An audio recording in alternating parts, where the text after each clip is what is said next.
for more on this, we invited both CPS CEO Pedro Martinez and the CTU's president, Stacy Gates, to join us here on the show. Martinez, who came on the show last week, did not yet respond to our request. But we are joined by CTU President Stacy Gates. Thanks to you for accepting our invitation to come in and dig into this, because we have a big day today. Let's start with that. We have the resolution on the table tonight.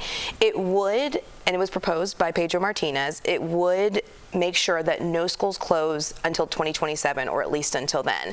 Does this change your mind about Martinez now that it's aligning with you saying you don't want any school closures? Well, what I will say is that he's responding to a contract proposal that we put forth to stop school closings in Chicago. We know, because we helped to lead the coalition that secured the first moratorium on school closings. And so we offered the Board of Education, the Chicago Public Schools, a contract proposal to do that. What he's doing is what he does most of the time. He takes the work of our members and he puts it in headlines.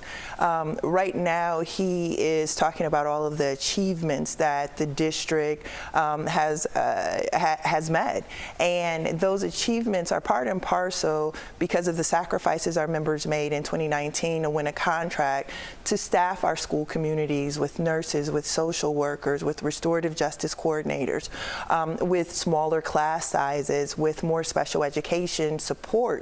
And so those things added up to all of the achievements that he gets to talk about. So that's fine that he gets to celebrate those things, but we would like to share in that celebration. So yes, we're okay with this school closings moratorium. That is a contract proposal. We are negotiating a contract.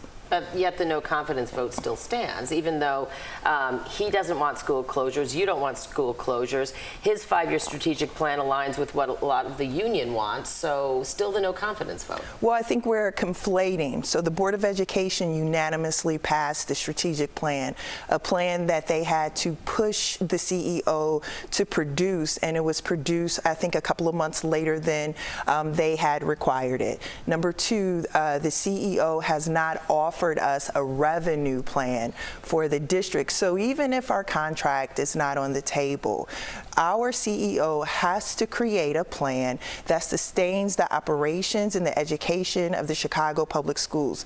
A high interest loan, that's not what this is about. In fact, it is all of the high interest loans that he created and got passed through the Chicago Board of Education when he was CFO.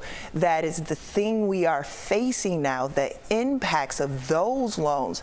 And so what he has to do is work in coalition with us to win revenue for our school district. But let's talk about those high interest loans. It's been very highly reported and publicized that the mayor wanted Pedro Martinez to take out high interest short-term loans in part to pay for your contract, and he refused. The district is facing a $500 million deficit next fiscal year, $500 million. So, and some of the board members say, well, they understand and they agree with not taking out these loans. So do you think he should take out these loans right now to help pay for your contract? So let's unpack our contract. Our contract is smaller class sizes. Our contract adds fine arts programming to our school communities. Our contract will make sure that we can sustain lower class sizes. Money, Stacy. Right now we have over 1,200 teacher vacancies. That's this year. That's not counting our contract. So even if you take our contract off the table, Dana, the CEO has to offer a vision for how you fund the Chicago Public Schools, whether that is a loan, whether that is more funding from the state of Illinois, whether that is funding from the federal government. He has to give us that leadership. Cuts, closing schools, consolidating schools are things that we've done in the past that have not worked, by the way. And what we are saying is that we're not going back there. We want to partner to secure funding so we can have school in Chicago. And speaking of funding, we talked about Springfield, and you talked about that last week. Also, Martinez came on the show. He said, yeah, maybe we can get some more money from Springfield, but we haven't seen a lot of interest in that in the recent past. So what can the union, you guys, do? What can the mayor do? I know you've been working together to convince lawmakers to say we need this here. Where's the money going to come from? Well, you know, honestly, I think the money can come from the people who support our CEO. This week, business leaders here in the city of Chicago gave a vote of confidence for CEO Pedro Martinez. Those are the people who have fought a fair income tax in this state of Illinois. Those are the people who fought against 20,000 of our unhoused students being able to secure housing. We would like him to lobby the people who have confidence in him to pay their fair share so that we might have more funding for education. And by the way, all of the school districts in the state of Illinois are going to experience some fiscal pain this school year and next school year. Evanston, Skokie School District, Cahokia down south. This is not a Chicago-centric issue. This is, quite frankly, a state of Illinois crisis. And so we will need our governor, our Speaker of the House, and our Senate President, and both chambers to work cooperatively with the teachers all around this state to figure out how to fund our school communities. A lot of people believe that'll be a tough sell in Springfield, considering there's a budget deficit there as well. But one more question.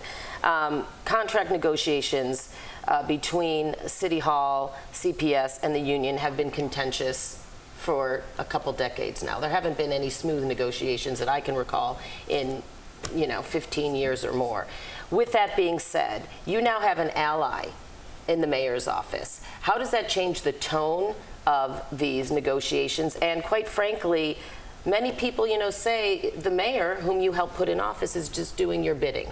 Respond to that, please. I will respond to that. Thank you. We have a mayor who sends his children to the Chicago public schools. We have a mayor who is a middle school teacher. We have a mayor who understands, like all of our members, 30,000 of them, that it takes funding to offer our children a world-class education.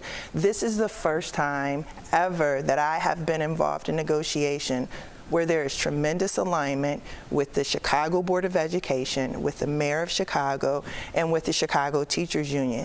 It is our hope that we can cross the finish line together.